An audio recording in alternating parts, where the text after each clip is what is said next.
Ярты гасырлык тарихы булган әлеге китапхана Сембер татарлары өчен аеруча кадерле. Чөнки нәкъ бирде 1988 елның март айында бер төркем милләттәшебез җыелып, туган тел дигән беренче татар милли оешмасына нигез салалар. Шул көннәрдән бирле 40 елга якын вакыт узса да, бу китапхана башка милләтләр сыман татарларның да яратып йөри торган мәдәни агарту үзәгенә әйләнде. Бүген биредә бәйрәм 50 елдан соң китапхана беренче тапкыр тулысынча реконструкцияләнде. Төзекләндерү барышында китап йорты зур үзгәрешләр кичерде. Аның уку заллары яңартылган, заманча техника белән җиһазландырылган һәм укучылар өчен яңача уңайлыклар булдырылган. Бу китапханәдә булып бөтенләй кара инде. Шул кадәр яхшы эшләнгән.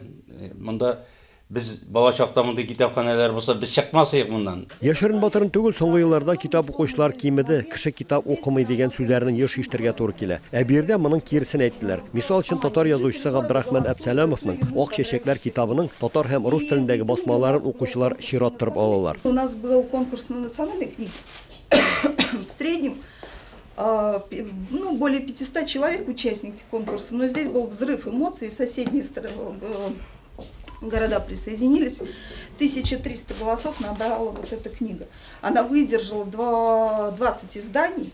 Эту книгу советского периода о двух врачах, о их жизни и об их наставниках. Төрле милләт халыклары китапханәсен ачу тантанасына килгән өлкәнең яңа сайланган губернатор Алексей Русских киләчәктә дә төбәктә яшәүче халыкларның мәдәниятен һәм телен саклау беренче чираттагы бурычларның берсе диде. Сохранение культуры, сохранение традиций народных.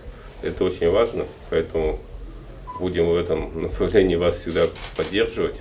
Яңа заман китапханәләр эшчәнлегенә дә үзгәрешләр кертә. Укучылар белән эшләүнең яңа алымнарын эзләргә мәҗбүр итә. Мы попробуем сейчас внедрить курсы родных языков. То есть для нас это очень важно. Мы будем с малых лет уже детям преподавать какие-то небольшие уроки родного языка. Сембер төбәгендә гадәти булмаган әлеге китапханәне ачу тантанасына килгән Татарстан кунаклары мондый эшчәнлек элеккеге еллардагы сыман китап укучылар санын арттырырга мөмкинлек бирәчәк диделәр. Менә бу китапханәнең ачылу ул зур мәртәбә. Губернаторның үзе килеп, шушы безнең байлыкларны күреп, рәхмәтләр әйтеп, сүзләр әйтеп китүе сезнең губернаторның.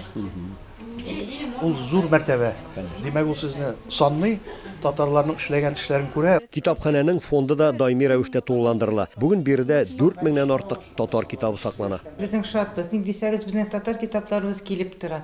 Безнең татар укучыларыбыз үзләренең алган китапларын укыйлар да, Гөлфия ханым китерәбез сезгә, халык алып укысын дип.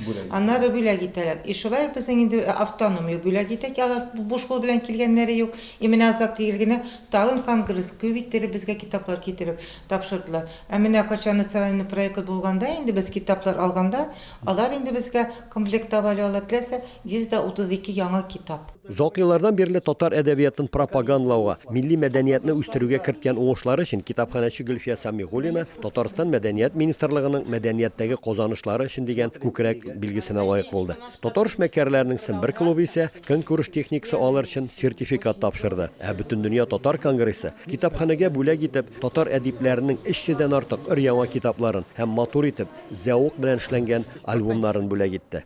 Киләсе 2022 елда беренче татар басма китабы чыгуга 300 ел булачак. Бүген көндә шул уңайдан китапханә өлкәнең татар автономия белән берлектә бу зур тарихи вакыйга уңайыннан киләсе елга уртак эш планында кабул иткәннәр. Ульяновскидан Рамис Сафин, татарлар.